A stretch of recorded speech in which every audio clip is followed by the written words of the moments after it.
Welcome back to Wake Up America. I'm Alex Kramer.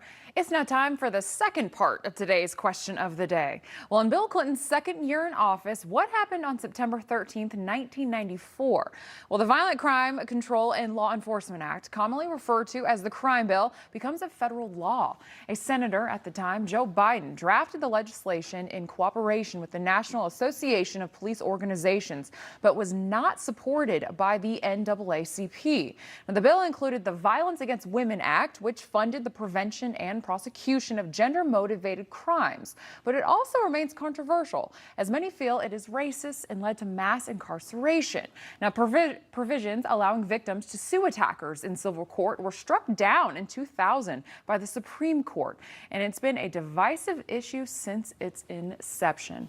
Now, Allison, I know you also have more on this right now. Yeah, absolutely. We're going to get right into this conversation and keep it going on the controversial crime bill with host of Saturday Report on Newsmax and former Navy SEAL Carl Higbie and former Sheriff of Milwaukee David Clark and presidential historian Doug Weed. Welcome, gentlemen.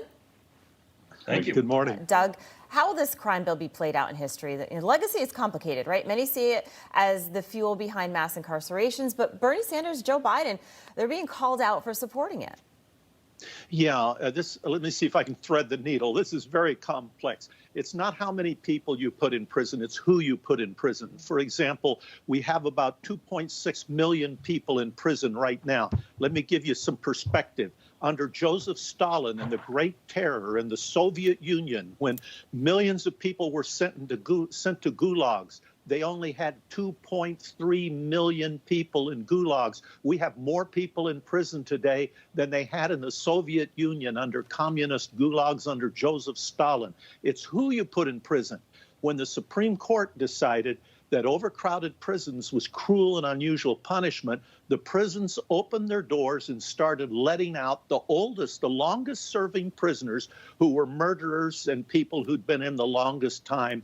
And that resulted in violence on the streets. So it's a very complex subject, but there you have it. This was a horrible crime bill, in my opinion, because it loaded our prisons up with a lot of white-collar crimes and lower-level marijuana crimes and allowed the more violent criminals loose on the street.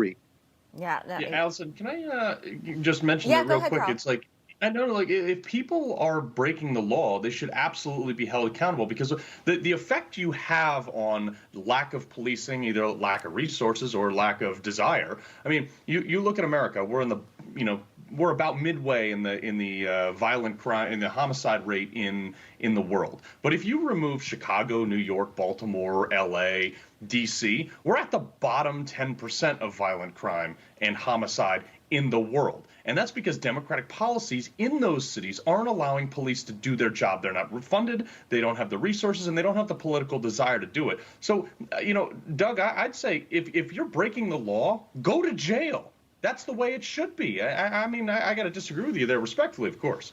Doug, we got like 15 seconds. I want to give you a chance to respond. Well, I don't think we should have more people in prison than Joseph Stalin had. Yes, I agree. Any murderer should go to prison, and anyone who commits a violent crime should be in prison. I'd like to see some of the white-collar criminals work to pay off their victims and not just sit in a cell and occupy a space. Yeah. Sheriff Clark, I want to let you get a couple of words into your response to what Doug and Carl were saying.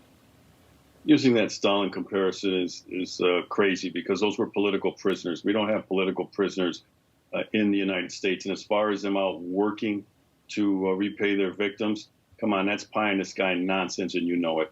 All right. Well, we could talk about this for hours. I know that we all agree that something needs to be done about crime, and we certainly need to make sure that we're funding the police departments. Carl Higbie, Sheriff David Clark, and Doug Weed.